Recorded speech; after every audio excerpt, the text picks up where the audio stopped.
સમાચાર ભરૂચથી મળી રહ્યા છે। ભરૂચની દૂધધારા ડેરી ચૂંટણીમાં ભાજપના મેન્ડેટની 80 की 83। ડેરીની ચૂંટણીમાં ભાજપના નેતાઓ આમને સામે ટકરાશે। પ્રદેશ ભાજપના મેન્ડેટનો ભરૂચના નેતાઓએ કર્યો ઉલાળ્યો। પ્રદેશ ભાજપના પ્રયાસ પર નેતાઓએ જ પાણી ફેરવ્યું। મેન્ડેટ ન મેળવનાર નેતાઓ પણ ચૂંટણીના મેદાનમાં। ભાજપના મેન્ડેટ સામે ભાજપના ધારાસભ્ય અરુણસિંહ રાણાએ મેન્ડેટ વગરના 12 ઉમેદવારને ઊભા કર્યા। મેન્ડેટ ન મળ્યો છતાં ચૂંટણી લડીશું તેવું અરુણસિંહે કહ્યું। મેન્ડેટ સર્વોપરી છે તેવું ઘનશ્યામ પટેલનું માનવું છે। મેન્ડેટનો અનાદર કરનાર સામે પાર્ટી કાર્યવાહી કરશે કે નહીં તે એક સવાલ।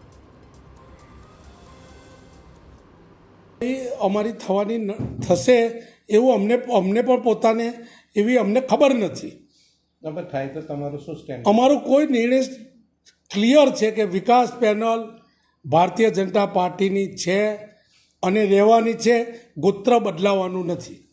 અમે ભારતીય જનતા પાર્ટીએ જે મેન્ડેટ આપ્યો છે તે પાર્ટીના મેન્ડેટનું અક્ષરશઃ પાલન પણ કર્યું છે।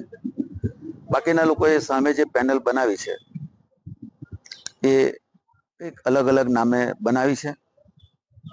પાર્ટીના જ કાર્યકર્તાઓ છે। હવે આગળની કાર્યવાહી પાર્ટી શું કરે છે એ પ્રદેશનો વિષય છે।